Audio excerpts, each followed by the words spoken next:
Hi, everyone, and welcome to First and North as we dig deep into the four teams in the NFC North. My name is Luke Canellis at Fox 32 in Chicago. These are my partners for today's show. From Fox 2 in Detroit, he's terrific, the longtime radio play-by-play voice of the NFC North leading Lions, Dan Miller.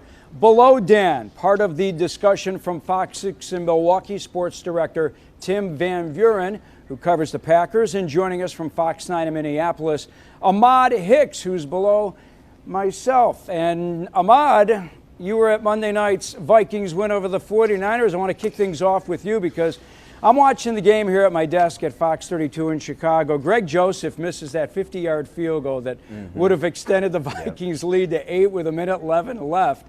And I'm thinking, oh no, Vikings are going to lose another one-score game. What were you thinking at that point?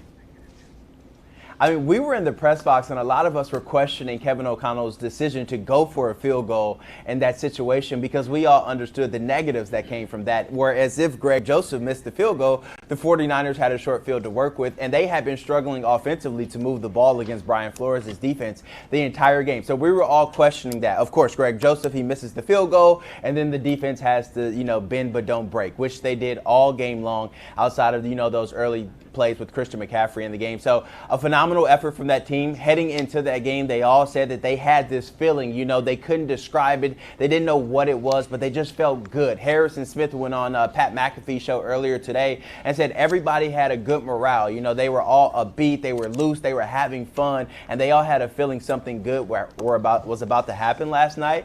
And indeed it did. It shocked a lot of people in the football world, especially the ESPN crew that all picked the 49ers. So the vibes are good right now in Minnesota. I'll tell you what, Ahmad, the offense was so good against what many feel was the best defense in football. Where has this play been from the Vikings? Well, I think they've showcased their ability all throughout the season. They're leading the league in touchdown passes, or tied for the league in touchdown passes. Their passing offense is one of the best in Pro Football Focus. They have one of the best offensive lines in regards to rushing and passing. So if you eliminate all the turnovers that they've had the previous 6 weeks of the season, this team probably has 3 to 4 more wins. We're talking about them being one of the best in the NFC North, but the turnovers did happen. And we're talking about them trying to regain their focus and find their new identity moving forward down the stretch of the season. So eliminate the turnovers, and this is a good football team, as Dan Miller has said in weeks before. Yeah, he sure has. I want to talk more about Kirk Cousins in a bit. Let's bring in Dan Miller. And Dan, we have been praising the Lions on this show all season long, and for good reason, since the winner over the Chiefs. What happened in Baltimore? Did you see that coming? Baltimore? Was there a game? Did I miss something? No, look, it was, guys, that was a full-on trucking. It was from the opening jump. It didn't feel right. It didn't feel good. And you keep thinking, okay, maybe if they get something going here, they can get back in it. Full credit to the Ravens. They came out, just jumped on the Lions, scored. Lions 3 and out. You look up, it's 21-0, 28-0.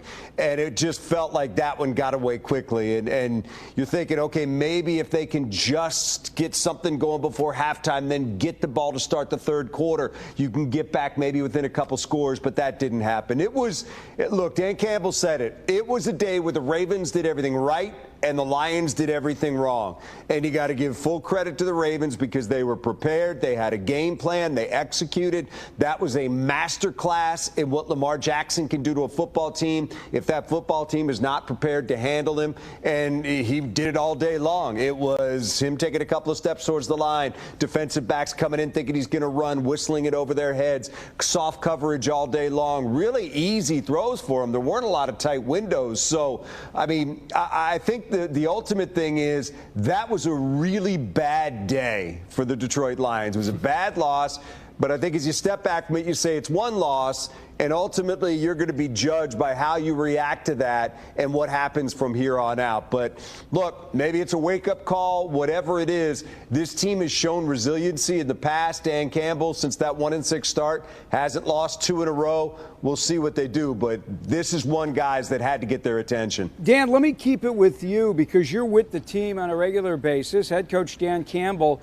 shouldered the blame, said he did not have his team ready for the Ravens, and he specifically pointed out that he put the club through a walkthrough workout last Wednesday instead of a full speed workout. Do you agree with that reasoning behind the loss because it was just a walkthrough and not a full-blown workout? Yeah, not buying that. Look, I think Dan Campbell, if anything, is going to shoulder the blame. That's because that's what good head coaches do. You don't want to stand up on a podium and point to players and say they did this, they did this, they did this.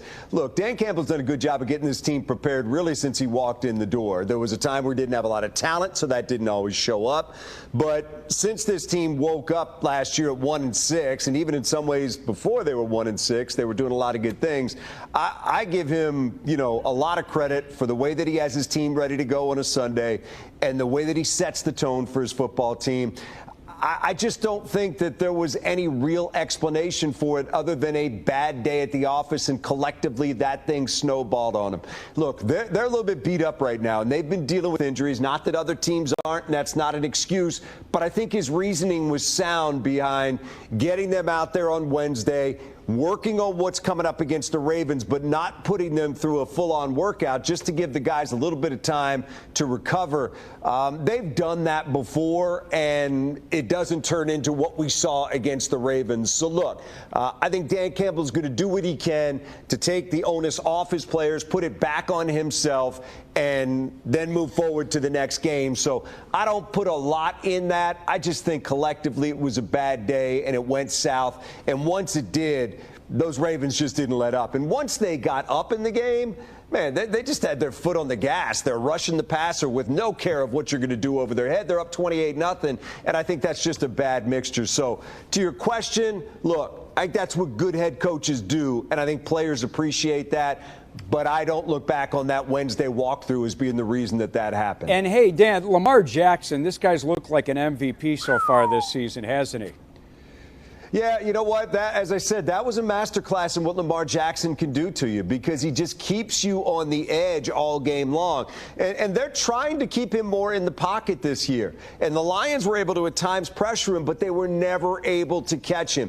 And once you allow him out of the pocket, break, contain, get on the edge, where those guys in the secondary have to think, do I need to come up or do I stay with my guy? You get them on skates like that, he's just so dangerous, and you saw that in this game. So it was a bad mixture from the beginning. But in particular, guys, in this league, when you get a lead like that, as I was saying a moment ago, it's really hard to play, because the other team at that point can take some chances, take some risks, and really come after you, and he did that. But, to your point right there, that's Lamar Jackson at his absolute best, and unfortunately the Lions were on the wrong side of that. Tim, the Packers did not have the lead in Denver. What is Green Bay saying about its Packers after falling in Denver 19-17? Well, Lou, first of all, I was coming back from Denver in the airport on Monday morning, and obviously the Vikings hadn't played yet, and I thought to myself, you can question my thought process here, but I thought Luke Canellis was going to have the only winning team in this division on First and North this week. That's really tells you this NFL season in a nutshell. But the Packers don't change much. Last week I was on with you guys, and we talked about how they get off to a slow start and they lose games to teams that aren't that impressive. We were talking about the Raiders in that case, and now we're talking about it in the Broncos case this week. And that's where the Packers are this year. Big picture view, this was going to be an evaluation year. They're trying to get out from under Aaron Rodgers' big contract, and they're setting themselves up for 2024 and 2025. But when you go week by week and you see regression, to answer your question, Packer fans are concerned. They're up in arms. They weren't expecting a playoff run this year, but Green Bay got out of the gate 2-1, and Jordan Love looked pretty good, and there was a lot of optimism. And since then, it's been one step back, another step back, another step back. And they've only played, they had a 3-week stretch with one game in the middle against the Raiders. So this was their chance to self-scout and really bring some creative attack out against the Broncos. They didn't score in the first half. So you're behind on the scoreboard. You're behind going against the chains on possession after possession. And this team looks like it. It's struggling. It's looking around. And in the locker room, we're starting to hear a little bit more desire for accountability, not just throwing up the arms and saying, okay, this is a redshirt year. I'm not sure that the guys are calling out the coaches or their teammates or exactly who, but the ones who have been in a lot of winning football situations in Green Bay and expectations in Green Bay are saying, we still have 11 games to go here. This can't be the way we play this thing out. Well, I want to talk to you about Matt LaFleur's offensive system. coming up later on. But, you touched on it. Denver was giving up 33 points a game. Packers getting shut out in the first half. They need Mario Dobbs to wrestle the ball away for the one score and the ricochet off Dobbs for the other. Why do you think the Green Bay offense isn't working right now? It's hard to put your finger on exactly one thing. The offensive line has been an underachieving group so far. David Bakhtiari played one game this year. That was in Chicago. The offense looked pretty good. He's now out. He's out for the rest of the season. He probably won't play for the Packers again. He's had multiple surgeries after suffering a knee injury a few years ago. So you subtract an all-pro level left tackle. Elton Jenkins at the left guard spot has been in and out of the lineup with injuries. He has not played nearly to his standard of recent seasons. He had a crucial holding penalty the other day in Denver. The Packers were in field goal range at the end. They're only down 2 points. All they had to do was kind of maneuver in the middle of the field and try a reasonably long field goal, or even less if they gain some yardage, with a rookie kicker who has a big leg. And their Pro Bowl level left guard commits a holding penalty in the middle of all that. They go back 10 yards and they couldn't recover. So the offensive line, as much as anything, has been a problem. And Jordan Love's he has not had much time. He's been pressured. The offensive line has not opened holes for the running game. Lo and behold, not much happening for Green Bay on that side of the ball. They came in averaging 5 points a game in the first half this season. That's pretty bad, and their average went down on Sunday. All right, I'll ask you about Justin Love in a couple of minutes, but you guys know about the quarterback issues that we've had in this city, heck, since I was born, since Jack Kincannon was playing quarterback. Justin Fields, inconsistent, sat out Sunday's game with the dislocated thumb. Tyson Bagent. Who knew about Tyson Bagent before the Senior Bowl? Anyone? Ahmad? Not me. Not No. here. Dan? Not here. I mean, Division II, undrafted rookie, gets his first NFL start. The kid was terrific. I wasn't surprised, guys. I had a chance during our pregame shows in the preseason to have a couple of the front office guys on from the Bears organization, and they beamed about this guy. They said he is confident, he will be comfortable out there. And on Sunday, he did not try to do anything more than what the game plan called for. Hey, numbers weren't spectacular, but most important stat out there, he didn't turn over the football. Went through his progressions, through his second, third, fourth options, checked down, and led the Bears to their second win of the season over the Raiders. And now, here guys, Bagent got plenty of help as well. Deontay Foreman, running back, ran with his hair on fire. And this guy's a true pro. I mean, he had been a healthy inactive for 4 straight games, came over from Carolina, where he rushed for almost 1,000 yards last year, was the main man after the Christian McCaffrey trade, and he gave this team a chance with Khalil Herbert and Roschon Johnson both out. Foreman had 19 touches, 120 yards, 3 touchdowns, even had a receiving touchdown, first one of his career. Offensive line made a few changes. I was worried stiff about Max Crosby after watching him against Green Bay. They kept the guy under control. He had 1 sack, 1 quarterback hit. And I think it's about time we start giving the head coach, Matt Eberflus, a little bit of credit. This guy has been running the defense since they lost their D coordinator. They are one of the best in the league right now against the run. And Jalen Johnson had a couple of interceptions, including a pick 6. I don't know if you guys saw the highlight, but he was out there playing with the cash in front of the Fox cameras because he's going to be a free agent, and he wants the Bears to show him the money. It was by far the Bears' best performance of the season, and now Bagent gets another start Sunday night against the Chargers. Matt Eberflus announced yesterday that Fields still is not ready to come back, and who knows?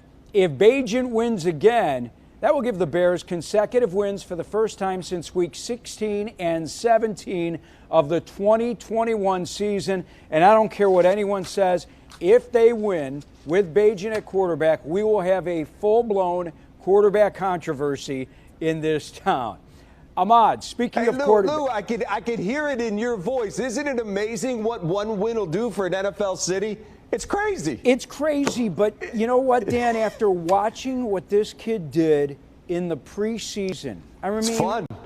Shepherd College, all right, undrafted free agent, Division II, not given much of a chance to make the team. Not only does he make the team, P.J. Walker gets cut, who, by the way, has won a couple of games in Cleveland now as their backup with Deshaun Watson done.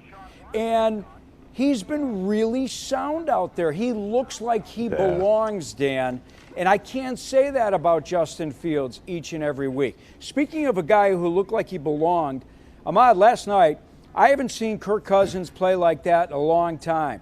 35 of 45, almost 400 yards. What I was most impressed with was the guy was not sacked. He did it without Justin Jefferson. I'm going to assume there's no one in Minneapolis looking to trade Cousins right now after this.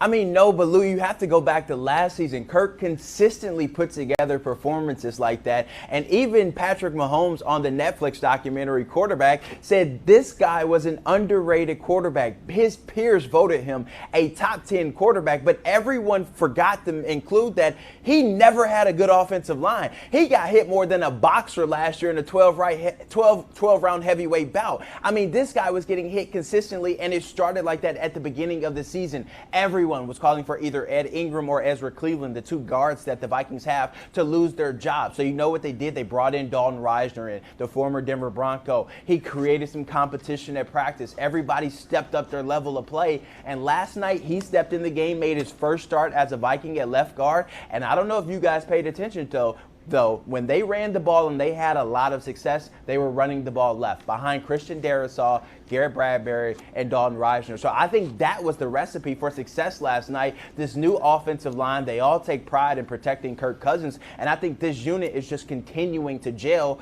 And when they do gel, Kirk is allowed to go out there and show a masterpiece like he had last night. I'll tell you I what, think this is normal for Kirk. I noticed Jordan Addison out there. That's what I noticed. Yeah. Really good. That's a bad man. Everybody knows he has the speed. He's the playmaker, but he was the number 3 receiver with Justin Jefferson on the field. No Jefferson, that means you got to show up. You got to show all the people why you got that money in the first round. And I think Jordan Addison, he's one of those guys that just has that it factor. And I asked him after the first possession of the game, when he got pressed, the San Francisco 49ers got the interception. I said, what was your mentality like after that? I said, how did that make you feel? He said, my mentality was to kill everything and every play from there on out, and that he did, en route to 100-plus yards receiving and 2 touchdowns. This guy is just stepping on the surface of what he's going to achieve in years to come. Dan, let's get back to the Lions. What worries you more? That offensive line that gave up 5 sacks and 8 quarterback hits and had only 13 yards rushing, or the defensive line that just couldn't get to Lamar Jackson? And really, if you look at what the Detroit defensive line has done all season long, you pull out the Atlanta and the Packer game, and what are we talking about, 3 sacks over the other 5? Yeah, I'm not worried about the offensive line right now. We'll get to that in a second. But to your point, let me go big picture here for just a second. And I think what you have to balance when you're looking at this is, can you overreact to one game? And that's what I think they want to avoid. They don't want to overreact to that. Doesn't mean that there aren't some cautionary tales within that game and caution flags within that game, which I think there were. But you got a 5-1 start where you won at Kansas City, you won at Lambeau, you beat a Tampa team that came in with a good record. So there were some good things that happened before that. So I think you have to balance it. To your point, listen, their defensive line is not finishing, except for those couple of games that you mentioned. If you go back to the Kansas City game, they got after Mahomes a little bit, couldn't finish. The Seattle game that they lost, they got after Geno Smith, couldn't finish. Right now, Aiden Hutchinson is the only one that's really doing it, and he's getting double teamed and sometimes triple teamed. They need to find somebody else on that defensive line that can win, be it a one-on-one matchup, whatever it is, somebody else that can meet him at the quarterback and make a play. That's why, look, we're coming up on the trade deadline. There's speculation here. Would they look for a defensive lineman? Would they look for somebody in the secondary? This is a team that I think might be looking to improve. We'll see if anything happens over the next week or so. But, yeah, I think that defensive line between those two is something that worries me. Look, offensive line, they've had some injuries. They're getting a little bit healthier now. They still don't have Jonah Jackson. He's a big part of things in the middle of that line at guard. But they had 10 sacks given up the entire season before that game. They gave up 5 in that game. A lot of that's because you're down so much. Baltimore didn't care. They just went after Jared Goff and let it fly. So I think the offensive line's going to be fine. You're also missing David Montgomery. That really hurt their running game. Don't know if they're going to have him this Monday night. Kind of doubt it. Think it might be after the bye before they get him back. But still, I think that offensive line is healthy enough, strong enough, good enough that if you're not looking at a massive deficit on the scoreboard, they're going to be just fine. But I do think it is a nice observation that they need to find some way to not just make these quarterbacks uncomfortable, which they've done at times, but if they get uncomfortable and escape and throw the ball, that doesn't do you any good. They got to get some quarterbacks down on the ground. Guys, let's keep it tight here. 3.5 minutes left in the show. How do you think the Lions respond against the Raiders, Dan? I think they're going to have a big night. I really do. I'm expecting this team to rebound. It's a Monday night, downtown Detroit. They're going to have hours to get lubricated before they walk in for that game. I think the atmosphere is going to be crazy in there. I think they're going to have a very exciting night at Ford Field. I anticipate, based on what I know about this team, they will bounce back. They will have a good game. They'll find a way to win it. All right, Tim and Ahmad, Packers, Vikings, Sunday at Lambeau. Minnesota's got the juice coming off the win over San Francisco. Green Bay's reeling after stumbling in Denver. Tim, can Jordan Love bring the Packers back? I'd be concerned if I'm Green Bay. You used the word juice. You guys are talking about Jordan Addison, Tyson Badge, and Aiden Hutchinson. Nobody stepped up for the Packers. They don't have any juice. They're kind of just out there going through things right now, waiting for something to happen. And you wait for something to happen in the NFL, it usually happens to you. So the Vikings should be assertive, should be aggressive. They come in there, I assume Ahmad would say, with a lot of confidence. And the Packers need to be concerned here. This season is kind of teetering right now. They did lose 5 in a row last year, so it's not to say they automatically would be better if they had last year's personnel. But right now in Green Bay, this is kind of a crossroads, to be honest with you. Anyone regret running Aaron Rodgers out of town? I don't think so. I really don't. If you lose 5, 6, 7 games, I mean, you're starting to hear a little bit. It was different expectation when you had Aaron Rodgers. But Aaron Rodgers and David Bakhtiari are making more money. They're the top 2 paid players on the Packers this season. They're getting nothing from either one of them the rest of the year. I don't regret it. I don't regret it.